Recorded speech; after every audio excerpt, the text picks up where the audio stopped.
ഇന്ന് തന്നെ ഡൗൺലോഡ് ചെയ്യൂ. കാണൂ നിങ്ങളുടെ ഫേവറേറ്റ് ഷോസ്. ചെയ്യണോ വേണ്ടേന്നൊക്കെ എന്റെ ബാപ്പച്ചി തീരുമാനിക്കും. ആ തീരുമാനം ബാപ്പച്ചി പറയട്ടെ. എന്നിട്ട് മതി അധികാരം കാണിക്കലും അവകാശം സ്ഥാപിക്കലും.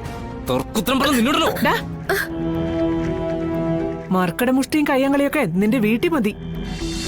അമ്മ ഇതുപോലൊരു സിറ്റുവേഷനിലൂടെ അമ്മയല്ലേ ജീവിച്ചു പോന്നത്. ഞങ്ങളെയൊക്കെ വളർത്തിയതും അങ്ങനെ തന്നെയല്ലേ. മോളെ, നീ മനസ്സിലാക്കാൻ വേണ്ടി അമ്മയൊന്ന് പറയട്ടെ. ശാരദ അല്ല ശ്യാമ.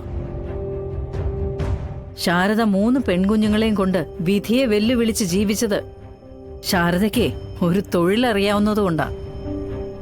ആരെയും ഭയക്കാതെ എനിക്ക് ജീവിക്കാൻ കഴിഞ്ഞതും ആ ഒരൊറ്റ കാരണം കൊണ്ടാ.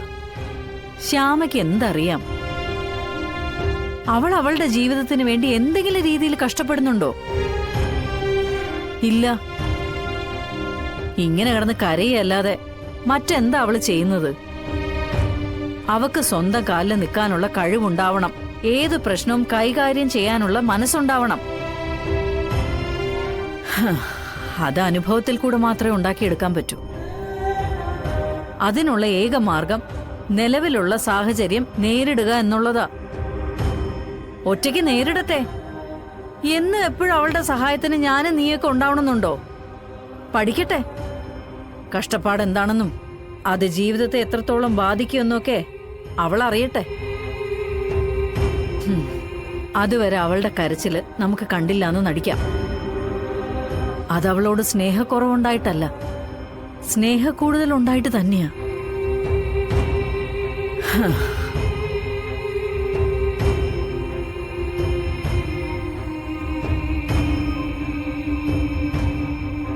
ശരിയാ, ഇതൊരു പഠനം തന്നെയാ. പാഠപുസ്തകത്തിൽ നിന്നും കിട്ടാത്ത അറിവ്.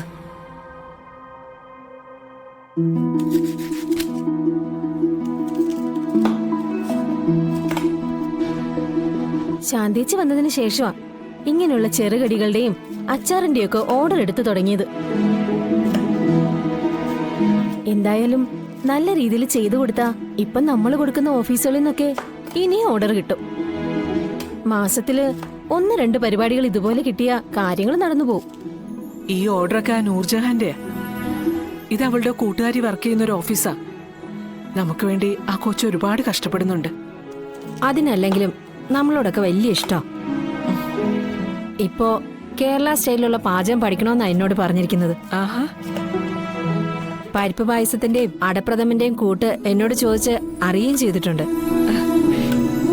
നൂറിനല്ലെങ്കിലും ബിരിയാണിയോടൊന്നും വലിയ താല്പര്യമില്ല. പപ്പടവും പഴവും പായസമാണെന്ന് പറഞ്ഞ ഏത് സദ്യക്കാണെങ്കിലും വരാനും തയ്യാറാ. അതിനിപ്പോ പ്രത്യേകിച്ച് ക്ഷണിക്കണമെന്നൊന്നുമില്ല.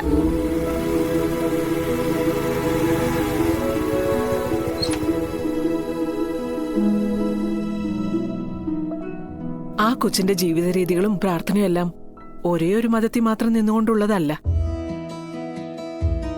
എല്ലാ മതങ്ങളെക്കുറിച്ചും നല്ല അറിവുമുണ്ട്. സത്യമേ, ഇതാരുടെ കുറ്റമായി പറഞ്ഞോണ്ടിരിക്കുന്നേ? കണ്ടിന്യൂ, ഞാനും കൂടെ കേൾക്കട്ടെ. ഞങ്ങൾക്കറിയാവുന്നൊരു പെങ്കൊച്ചിന്റെ കാര്യ. ആള് വലിയ സഹായിന്ന് പറയായിരുന്നു. അപ്പോഴാ ശാന്തേച്ചി പറയുന്നേ പരിപ്പ് പായസത്തിന്റെയും അടപ്രഥമന്റെയും ഒക്കെ കൂട്ട് ചോദിച്ചറിഞ്ഞു. ഇനി ഞങ്ങൾക്കെതിരെ വല്ല യൂണിറ്റും തുടങ്ങാൻ ഉദ്ദേശമുണ്ടോ എന്തോ? അത് ശരി. അപ്പൊ ആരോപണം എനിക്കെതിരെയാണല്ലേ? സത്യാമ്മ, ഞാനിങ്ങനെ സഹായിയായി കൂടെ നിൽക്കുന്നത് സത്യാമ്മയുടെ ശിഷ്യഗണങ്ങൾക്ക് പിടിക്കുന്നില്ല കേട്ടോ. എന്റെ നൂറിപ്പൊ ഞങ്ങളുടെ ഒരു കുടുംബാംഗത്തെ പോലെയാ. ഇവർക്കും എനിക്കുമൊക്കെ മോളെ എന്തും പറയാനുള്ള സ്വാതന്ത്ര്യമുണ്ട്. അതുണ്ടായത് എങ്ങനെയാണെന്ന് അറിയോ? മോടെ ഈ നല്ല സ്വഭാവം ഒന്നുകൊണ്ട് മാത്ര. നൂറെ, ഇനി ഇതുപോലുള്ള ഓർഡർ എടുത്തോണ്ട് വന്നാൽ സത്യാമ്മയുടെ കയ്യിൽ നിന്ന് ഇതുപോലുള്ള വാക്കുകൾ വീണു കിട്ടും. എല്ലാം ഭാവിയിലേക്ക് സൂക്ഷിച്ചു വെക്കാവുന്ന വാക്കുകളാ. മോളെ, ഇവരിങ്ങനെയൊക്കെ പറയും, അതൊന്നും കാര്യമാക്കണ്ട കേട്ടോ. ഇങ്ങനെ ഞങ്ങളെ സഹായിച്ചത് കൊണ്ട് പറയുമല്ല. മോളെ ആദ്യം കണ്ടപ്പോ തന്നെ രാഘവേട്ടനോട് ഞാൻ പറഞ്ഞിരുന്നു, നീ ഞങ്ങളുടെ പ്രീതി മോളെ പോലെയാണെന്ന്. അത് ഞാൻ മനസ്സിൽ തട്ടി തന്നെ പറഞ്ഞതാ കേട്ടോ. ആ സത്യമേ, ഞാൻ വന്നതേ നാളെ 10 മണിക്ക് മുമ്പ് അവർ വണ്ടിയും കൊണ്ടുവരും. ഉം. പറഞ്ഞ ഐറ്റങ്ങളൊക്കെ എല്ലാം കൊടുത്തു വിട്ടേക്കണം. അതെല്ലാം ശാന്തി ഏറ്റിട്ടുണ്ട്. 9 മണിക്ക് തന്നെ ശാന്തി അതെല്ലാം റെഡിയാക്കാന്ന് പറഞ്ഞിട്ടുണ്ട്.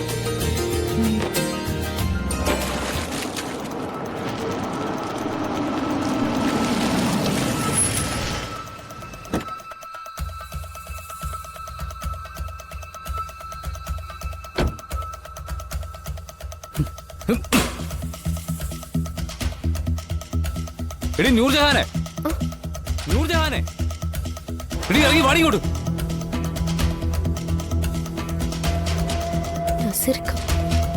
നീ ഇങ്ങോട്ട് ഇറങ്ങി വരാൻ. മോളെ ആരോ പുറത്തുനിന്ന് വിളിക്കുന്നുണ്ടല്ലോ. നീ ഇറങ്ങി വരാനാ പറഞ്ഞത്.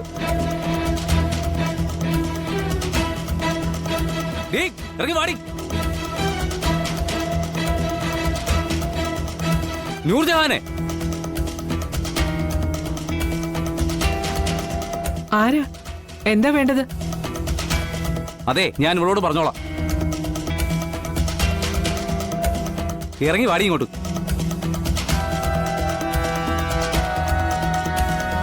ഇത് വാടകയ്ക്ക് കൊടുത്ത വീടല്ലടി. പിന്നെന്തിനാ നീ ഇവിടെ ഇങ്ങനെ കറങ്ങി കിടക്കുന്നത്? ചോദിച്ചെടുക്കടി, എന്തിനാ ഇവിടെ വന്നേന്ന്? ഞാൻ സത്യാമ്മയെ കാണാൻ വന്നതാ. സത്യാമ്മയെ കാണാനോ അതോ സത്യാമ്മയുടെ മകനെ കാണാനോ?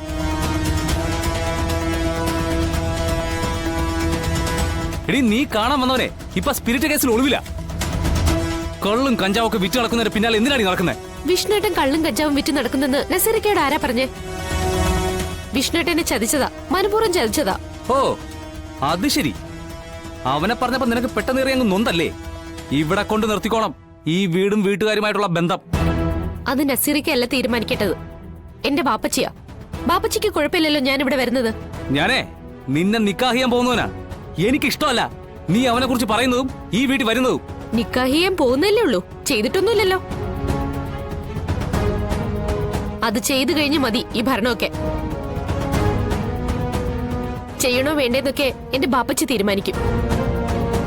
ആ തീരുമാനം ബാപ്പച്ചി പറയട്ടെ, എന്നിട്ട് മതി അധികാരം കാണിക്കലും അവകാശം സ്ഥാപിക്കലും. നിന്നോടല്ലോ മർക്കട മുഷ്ടിയും കയ്യങ്കളിയൊക്കെ നിന്റെ വീട്ടിൽ മതി. ഇത് ഞാൻ വാടകയ്ക്ക് സുബൈറിനോട് എടുത്ത വീടാ. ഈ വീട്ടിൽ ആരൊക്കെ വരണമെന്ന് തീരുമാനിക്കാനുള്ള അവകാശം വാടക ഒഴിയുന്നത് വരെ എനിക്കുണ്ട്. കൂടുതലൊന്നും നീ എന്നെ കൊണ്ട് പറയിപ്പിക്കല്ലേ. ഇവളെ എന്റെ ബീവി ആവാൻ പോകുന്നോളാ. ഇവളെ ഞാൻ തല്ലും. ചിലപ്പോ ഇവിടെ ഇട്ട് ചവിട്ടിന്നും വരും. കാണാൻ മനസ്സുള്ളവര് കണ്ടാ മതി, അല്ലാത്തവർക്ക് ഇവിടെ നിന്ന് ഇറങ്ങി പോവാം. കാരണം ഇത് എനിക്കൂടി അവകാശപ്പെട്ട വീടാ. ഇറങ്ങാൻ പറഞ്ഞ ഇവിടെ നിന്ന് ഇറങ്ങേണ്ടി വരും. ഞങ്ങളെ ജീവിതകാലം മുഴുവൻ ഈ വീട്ടിൽ താമസിക്കാൻ വേണ്ടി വന്നതല്ല. താമസിക്കുന്നത് വരെ കൃത്യമായി വാടക കൊടുക്കുകയും ചെയ്യും. പിന്നെ മോന് ഞങ്ങളെ ഇവിടുന്ന് ഇറക്കി വിടാനുള്ള ഒരു അധികാരവും ഇല്ല.